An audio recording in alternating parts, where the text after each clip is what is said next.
बाल समय रवि भक्ष लियो तब तीनहु लोक भयो अंधियारो। ताहि सो त्रास भयो जग को यह संकट काहू सो जात न टारो। देवन आन करी बिनती तब छाड़ी दियो रवि कष्ट निवारो। वो नहीं जानत है जग में कपि संकट मोचन नाम तिहारो। को नहीं जानत है जग में कपि संकट मोचन नाम तिहारो।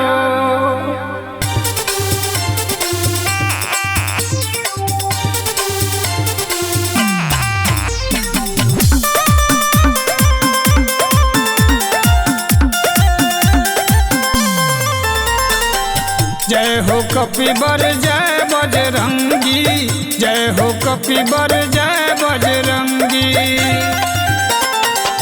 तोहरा सोझा ए सिंधु के बोल कायो कात बा, बोल कायो कात बा।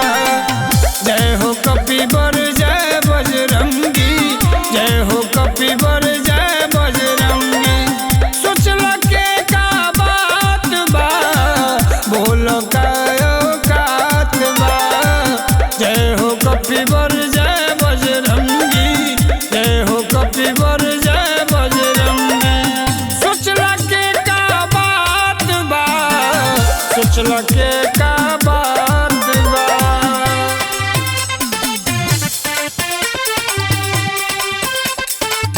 जय हो कपिबर जय बजरंगी।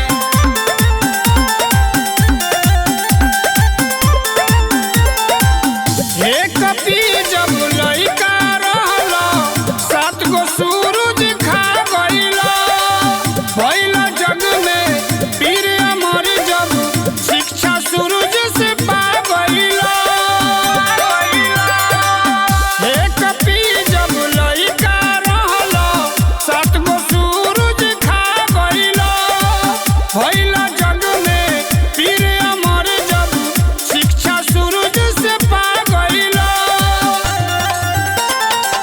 कोटिन शक्ति तोहरा भीतर, कोटिन शक्ति तोहरा भीतर। भरल जनम जात बा, भरल जनम जात बा।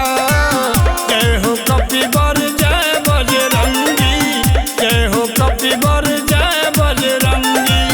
एकर कायो कात बा, जय हो कपिबर जय बजरंगी, जय हो कपिबर जय बजरंगी। सोचला के का बात बा, सोचला के का बात बा।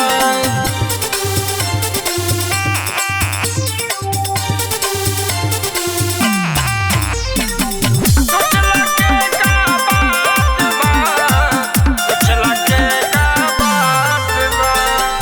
ना लगी सीता के पता तो मुफ्त जनवा चल जाई। बदनामी में भारी भीतर बानर जाति हल जाई, हल जाई। ना लगी सीता के पता तो मुफ्त जनवा चल जाई। बदनामी में भारी भीतर बानर जाति हल जाई। बानर कुल के इज्जत पानी, बानर कुल के इज्जत पानी। सारे तोहरे हाथ बा, सारे तोहरे हाथ बा। जय हो कपिबर जय बजरंगी, जय हो कपिबर जय बजरंगी। सोचला के का बात बा, जय हो कपिबर जय बजरंगी, जय हो कपिबर जय बजरंगी। बोल कायो कात बा, बोल कायो कात बा।